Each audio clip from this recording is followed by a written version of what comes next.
Welcome এভৰিওয়ান আপোনালোক সকলোকে আমাৰ জ্ঞানতীৰ্থ উইথ সাকসেস ইউটিউব চেনেললৈ পুনৰবাৰ স্বাগতম জনাইছোঁ। দিছ ইজ জ্ঞান প্ৰকাশ। তো জ্ঞান প্ৰকাশৰ সৈতে পোনপটীয়াভাৱে জড়িত হৈ থাকিবলৈ আপোনালোকে আমাৰ ইউটিউব চেনেলটো ছাবস্ক্ৰাইব কৰাৰ লগতে আমাৰ যিটো টেলিগ্ৰাম চেনেল আছে তাতো আপোনালোকে জইন কৰি ল'ব, কাৰণ আমি তাতে ৰেগুলাৰ মক টেষ্ট আৰু PDF নোটছসমূহ আমি যিমান পাৰোঁ আপোনালোকক প্ৰভাইড কৰি থাকোঁ।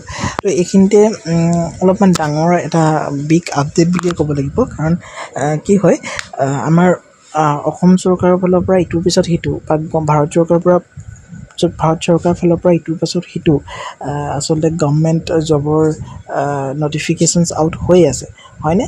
তাৰ মাজতে এনেকুৱা এটা গভৰ্ণমেণ্ট জবৰ বিষয়ে আজি আলোচনা কৰিবলৈ ওলাই গৈছোঁ, যিটো গভৰ্ণমেণ্ট জবৰ ইমান এটা হিউজ ভেকেঞ্চি তেওঁলোকে পাব্লিছ কৰিছে, যিটো আগতে কেতিয়াও কৰা নাই দেই। বহুত বেছি 10,000 প্লাছ, তাৰমানে 10,000 প্লাছ মানে বুজি পাইছে, বহুত বেছি। আগতে কেতিয়াও ইমান ভেকেঞ্চি সেইটো ডিপাৰ্টমেণ্টৰ পৰা বা তেওঁলোকে কেতিয়াও পাব্লিছ কৰাই নাই।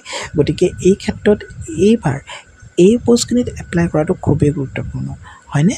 গতিকে থাম্বনেইল আৰু টাইটলৰ পৰা গমেই পাইছে আমি কিহৰ ওপৰত ডিছকাশ্যন কৰিবলৈ গৈ আছোঁ।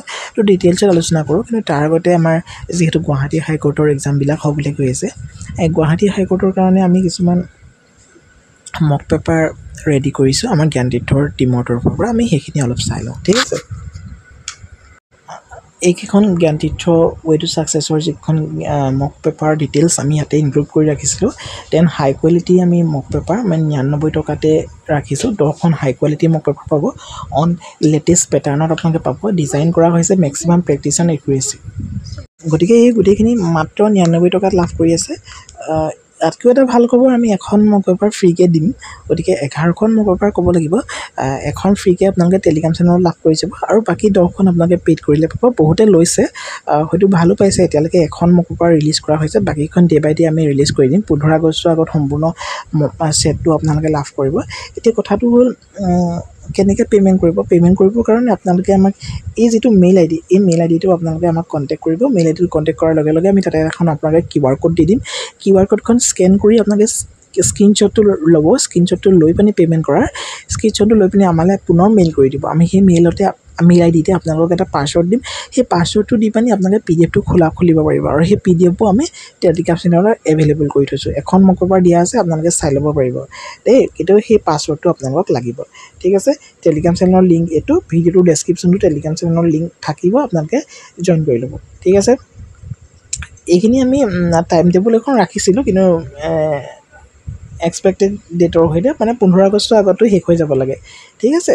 তো মক পেপাৰৰ আমি আৰম্ভণিখিনি এনেকৈ ধৰণে কৰিছিলোঁ, য'ত নেকি এইখন চাব পাৰে আপোনালোকে। য়েছ, এইখন আমি এনেকৈ ধৰণে মক পেপাৰখনৰ আৰম্ভণি খুব সুন্দৰভাৱে কৰিছিলোঁ। জ্ঞানতীৰ্থ হাইকোৰ্ট জুনিয়ৰ এডমিনিষ্ট্ৰেটিভ এছিষ্টেণ্টৰ যাৰ এক্সামৰ কাৰণে মক পেপাৰ 30 জ্ঞানতীৰ্থ উইথ ছাকচেছৰ ফালৰ পৰা যিটো ওলাইছে, হয়নে? এইখিনি গোটেইখিনি ডিটেইলছ আছে। মই জাষ্ট এনেই আপোনালোকৰ চাবৰ বাবে এনেই জাষ্ট ফৰ্মেটটো দেখাইছোঁ। এখনটো ফ্ৰী পায়ে যাব, গতিকে চিন্তা কৰিবলগীয়া নাই, ঠিক আছে? আমি ডিৰেক্টলি এডভাৰটাইজমেণ্টখনলৈ যাওঁ তেতিয়াহ'লে। তো এইখন অফিচিয়েল ৱেব নটিফিকেশ্যন, যিখন নেকি IBPSৰ ফালৰ পৰা ওলাই আহিছে। আচলতে ইয়েৰ বাই ইয়েৰ IBPSে উলিয়াই থাকে ভেকেঞ্চি, PO হওক বা ক্লাৰ্কৰে হওক, হয়নে? অফিচ এছিষ্টেণ্টৰে হওক। তো এইবাৰ কথাটো অকণমান বেলেগ। IBPSৰ ফালৰ পৰা common recruitment process for recruitment of the customer service associate কাৰণে এটা পষ্ট উলিয়াইছে তেওঁলোকে। কাষ্টমাৰ ছাৰ্ভিচ এছ'চিয়েট CSA কাৰণে পষ্টখিনি উলিয়াইছে। গতিকে সেইখিনিৰ কাৰণে আপোনালোকে এবাৰ এক্সামটো দিব পাৰিব, আৰু বহুত বেছি পষ্ট, এনেকুৱা ধৰণৰ পষ্ট IBPSে আগতে কেতিয়াও উলিওৱা নাই, বা এইখিনি আপোনালোকৰ কাৰণে কম্পিটিশ্যনটো কমিব। দ্য অনলাইন এপ্লিকেশ্যন প্ৰিলিমিনাৰী আৰু main for the upcoming common recruitment process CRP CSA XB for recruitment and selection personnel of customer service associated posts in the participating banks will be conducted by the Institute of Banking Personnel Selection IBPS as part। এইখিনি কথাই কৈছে, আৰু ইয়াতে online registration আপোনালোকৰ 1 আগষ্টৰ পৰা আৰম্ভ হৈছে, অৰ্থাৎ আজিৰ পৰা আৰম্ভ হ'ব, আৰু 21 আগষ্টলৈকে আপোনালোকে অনলাইন আবেদন কৰিব পাৰিব, আৰু পে'মেণ্টটো আপোনালোকে 1 আগষ্টৰ পৰা 21 আগষ্টলৈকে মানে শেষৰ দিনলৈকে আপোনালোকে কৰিব পাৰিব, ঠিক আছে? Edit window' for candidates to modify correct applications, আপোনালোকে কাৰেক্টটো কৰিব পাৰিব। তাৰপিছত তেওঁলোকে দিব, কিন্তু আপোনালোকে পৰাপক্ষত ভুল নকৰিব দেই। কিছুমান বস্তু কাৰেকশ্যন নহয় কেতিয়াও। কণ্ডাক্ট অফ প্ৰিলিমিনাৰী এক্সামিনেশ্যনটো কেতিয়াকৈ হ'ব, ট্ৰেইনিং যিটো সেইটো হ'ব আপোনালোকৰ ছেপ্টেম্বৰত download of the call letters for online preliminary exam ছেপ্টেম্বৰতে আপোনালোকে লাভ কৰিব অনলাইন এক্সামিনেশ্যন প্ৰিলিমিনাৰী যিটো অনলাইন এক্সামিনেশ্যনটো অক্টোবৰত হ'ব এইটো আপোনালোকৰ এটা ট্ৰেইনিং কৰা হয় আৰু তাৰ এইটো ডাউনলোড আপোনালোকে ছেপ্টেম্বৰৰ পৰা কৰিব পাৰিব আপোনালোকৰ যিখন এডমিট কাৰ্ড ৰিজাল্ট আপোনালোকে প্ৰিলিমিনাৰী নৱেম্বৰত লাভ কৰিব আৰু কল লেটাৰ মেইনছৰ কাৰণে যিহেতু মেইনছ পৰীক্ষাও হ'ব সেইটো নৱেম্বৰতে আপোনালোকে লাভ কৰিব আৰু মেইনছ আপোনালোকৰ নৱেম্বৰতে হৈ যাব গতিকে প্ৰিলিমিনাৰী মেইনছ কম্বাইনকৈ আপোনালোকে আৰম্ভ কৰিব লাগিব প্ৰিপেৰেশ্যন খুব ভালকৈ প্ৰিপেৰেশ্যন কৰক প্ৰভিজনেল এলটমেণ্ট মাৰ্চ 2026 আপোনালোকে লাভ কৰিব ঠিক আছে তললৈ এইখিনি খুব স্পষ্টকৈ দিয়াই আছে গোটেইখিনি ডিটেইলছ আপোনালোকে এই এডভাৰটাইজমেণ্টখনতে লাভ কৰিব ইন্ট্ৰডাকশ্যনৰ পৰা আৰম্ভ কৰি হয়নে বহুতে সুধি থাকে যে IBPSত এপ্লাই কৰিলে আমি কি বেংকতনো আচলতে পাম ইয়াতে যিখিনি তেওঁলোকৰ পাৰ্টিচিপেটিং বেংকছ আছে সেইখিনি হৈছে বেংক অফ বৰোদাত পাব পাৰে bank of India bank of Maharashtra Canara bank central bank of India Indian bank Indian overseas bank Punjab national bank Punjab and Sind bank UCO bank বা UBI মানে ইউনাইটেড বেংক অফ ইণ্ডিয়াত আপোনালোকে ইয়াতে চাকৰিটো পাব পাৰে এতিয়া পষ্টটো হৈছে কাষ্টমাৰ ছাৰ্ভিচ এছ'চিয়েট ইয়াৰ কাৰণে আপোনালোকৰ যিটো বেচিক পে 24,050 পৰা এইখিনি আপোনালোকে বেচিক পে বুলি কৈ দিয়াৰ লগে লগে আপোনালোকে মিনিমামটো 55,000 45,000 প্লাছ আপোনালোকে চেলাৰীটো ইনিচিয়েলি লাভ কৰিব ঠিক আছে এইখিনিয়ে কথা আৰু আপোনালোকে আবেদন কৰিবলৈ হ'লে 1 আগষ্ট 2025 ভিতৰত আপোনালোকৰ মিনিমাম 20 বছৰ আৰু মেক্সিমাম 28 বছৰকৈ যদি বেছি আপোনালোকে এপ্লাই কৰিব নোৱাৰিব কিন্তু এজ পাৰ গভৰ্ণমেণ্টৰ ৰিজাৰ্ভ কেটেগৰীৰ কাৰণে এই ছিলেকশ্যন আছে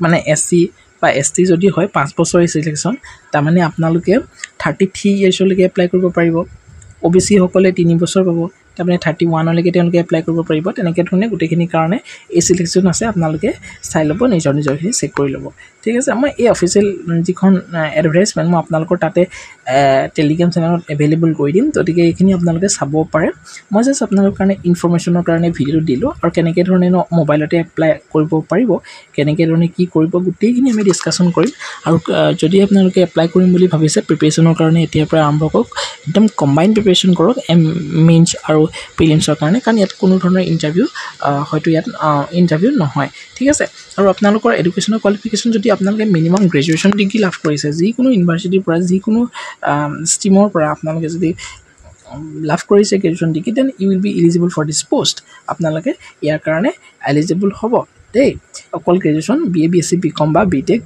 যিকোনো ধৰণৰ ষ্ট্ৰীমৰ বেচেলাৰ ডিগ্ৰী যদি হয় আপোনাক যদি বেচেলাৰ হয় তেতিয়াহ'লে আপোনালোকে এপ্লাই কৰিব পাৰিব ঠিক আছে খালি ইয়াতে আপোনালোকৰ এপ্লিকেশ্যন ফিজটো অকণমান হাই গম পায়েই বেংকিঙৰ যিবিলাক জব সেইবিলাকত অকণমান এপ্লিকেশ্যনছ ফিজটো হাই বিচাৰে SC ST PWD তেওঁলোকৰ কাৰণে 175 টকা দিলেই হৈ যাব আৰু 21 আগষ্টৰ আগতে কিন্তু পে'মেণ্ট কৰিব আৰু 850 টকা আমাৰ বাকীখিনিয়ে দিব লাগিব কিন্তু দেই URA হওক বা OBC হওক তেওঁলোকে 850 দিব লাগিব আৰু প্ৰিলিমিনাৰী এক্সামৰ কাৰণে তেওঁলোকৰ এখন অবজেক্টিভ টেষ্ট হ'ব তাতে চিলেবাছখন দিয়ে দিছে আপোনালোকৰ আচলতে টাইম এই মেথছৰ IBPS বা বেংকিঙৰ যিবিলাক এক্সাম টাইম মেনেজমেণ্টটোৱে আচলতে মেইন ৰোল প্লে কৰে ইংলিছ লেংগুৱেজৰ আপোনালোকৰ 30টা কুৱেশ্যন থাকিব 30 নম্বৰ থাকিব 20 মিনিট সময় দিব নিউমেৰিকেল এবিলিটিৰ 35টা কুৱেশ্যন 35 মাৰ্ক আৰু 20 মিনিট সময় দিব তাৰমানে ছেকশ্যনেল মাৰ্কছ ছেকশ্যনেল টাইম থাকিব ইয়াতে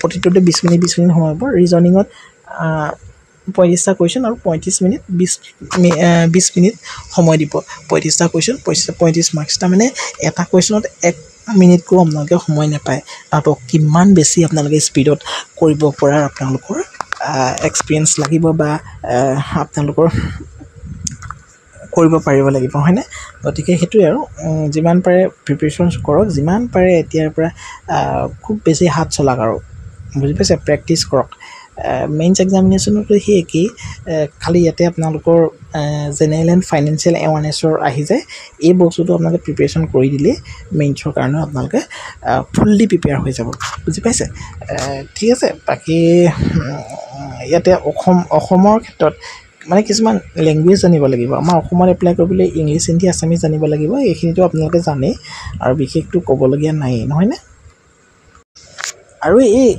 যিখন এডভাৰটাইজমেণ্ট বহুখিনি কথাই লিখা আছে, যিখিনি এতিয়া আপোনালোকৰ সৈতে মই ডিছকাশ্যন নকৰোঁ, কাৰণ যিমানখিনি ডিছকাশ্যন কৰিবলগীয়া আছে গোটেইখিনি যদি মই ডিছকাশ্যন কৰি দিওঁ ভিডিঅ'টো বহুত বেছি দীঘলীয়া হৈ যাব, আৰু ইমান দীঘলীয়া কৰাৰ মানসিকতা মোৰ নাই, আৰু ইমানখিনি জানিবলগীয়াও নাই। আপোনালোকে যিখিনি জানিবলগীয়া আছে মই সেইখিনি টপিক ৱাইজ আপোনালোকক কৈয়ে দিলোঁ, আৰু বাকী কিবা যদি ডিটেইলছত জানিব বিচাৰে বা কিবা যদি আপোনালোকে অসুবিধা পাইছে দেন আমাক কমেণ্ট বক্সতো জনাব পাৰে, নহ'লে মেইলো কৰিব পাৰে।